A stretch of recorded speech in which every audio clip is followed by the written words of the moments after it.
അമ്മൂമ്മ കുട്ടി ഓർമ്മയുണ്ടോ ഇപ്പൊ പേര്? ഉണ്ട് ഒരുപാട് ഓർമ്മയുണ്ട്. എന്ത് പറയുന്നത്? സുഖമായിട്ടിരിക്കുന്നു. പൊക്ക വെച്ച് ഭയങ്കര സുന്ദരിയായല്ലോ. Thank you. Very nice very nice. ഇപ്പൊ ഹൈദരാബാദിലാണോ തൃപ്പൂണിത്തുറയാണോ? അല്ല, തൃപ്പൂണിത്തുറ തന്നെ. ഇവിടെ സെറ്റിലായി. Very good. നമ്മ ഊരിലെ ഇറക്ക്. അതെ. അമ്മയെ കണ്ടു. അച്ഛൻ എന്താ പറയുന്നു? അച്ഛൻ ദുബായിൽ തന്നെ സുഖമായിട്ടിരിക്കുന്നു. സുഖമായിട്ടിരിക്കുന്നു. എല്ലാം സുഖമായിട്ട് പോകുന്നു. പാട്ട് എങ്ങനെയുണ്ട്? പാട്ട് നന്നായിട്ട് പോകുന്നു. ഈ തവണ സ്റ്റേറ്റില് CBSE കലോത്സവത്തിന് ക്ലാസിക്കലിന് സെക്കൻഡ്, ലൈറ്റ് മ്യൂസിക്കിന് ഫസ്റ്റ് കിട്ടി. Congratulations. Best thank you. Best Kanna best. നന്നായിട്ട് പോട്ടെ. ഇനി ഇരുന്നോളൂ. അല്ല ഞാൻ ഇരിക്കാം. ഞാൻ എന്റെ മകൾ വരുന്ന കണ്ട് എനിക്ക് സഹിക്കാൻ പറ്റാതെ അടിച്ചു. Thank you. സത്യത്തില് എനിക്ക് എന്ത് പറയണമെന്ന് കിട്ടുന്നില്ല. കാരണം അത്രയും അധികം സന്തോഷാണ് വൈഷ്ണവിക്കുട്ടി വീണ്ടും Thank you, കാണാനായിട്ട്. എനിക്കും ഒരുപാട് സന്തോഷം. ആ ഒരു ഫസ്റ്റ് സീസണില് എത്ര അധികം ഞാൻ എന്റെ കുഞ്ഞുങ്ങളെ സ്നേഹിച്ചെന്ന് എനിക്ക് പോലും ചിലപ്പോ ഈ നിമിഷങ്ങളിലായിരിക്കും മനസ്സിലാവുന്നത്. കൂടുതൽ അത്രയും ഡീപ്പാണ് ഓരോ പാട്ടുകൾ. ഇവര് പാടുന്ന ഓരോ പാട്ടുകൾ മധുവിനറിയാം.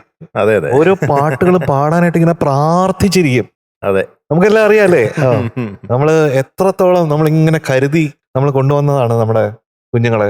വൈഷ്ണവി പ്രത്യേകിച്ചും ഞാൻ ഇപ്പോഴും ഓർക്കുന്നത് എന്റെ മടിയിലിരുന്ന് പാടിയ ആ ഒരു പാട്ടാണ്, എൻ പൂവേ പൊൻപൂവേ രാരീരാരം പൂവേ എന്നുള്ളത്.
അത് അന്ന് പാടിയത് അൺബിലീവബിൾ ആണ്. ഇവിടെ ഇപ്പോ കഴിഞ്ഞ ഒരു എപ്പിസോഡിൽ ദിയക്കുട്ടി പാടിയപ്പോഴത്തേക്ക് ഞാൻ വൈഷ്ണവി കുട്ടിയെ പറ്റി ആലോചിച്ചു. ആ ഒരു പെർഫെക്ഷനിൽ വരുന്ന ഒരു കാറ്റഗറിയിലുള്ള ഒരു പെർഫോമൻസ് ആയിരുന്നു. ഇപ്പൊ രണ്ടാമത് ഇപ്പൊ വലിയ കുട്ടി ആയതിനു ശേഷം അങ്കിളിന് കേൾക്കാനായിട്ടുള്ള മാറി. എൻ പൂവേ പൊൻപൂവേ ജസ്റ്റ് ഒരു 2 ലൈൻ പുതിയ ശബ്ദത്തിൽ കേൾക്കാം. പഴയ ശബ്ദത്തിലല്ലല്ലോ ഇപ്പൊ പുതിയ ശബ്ദമല്ലേ.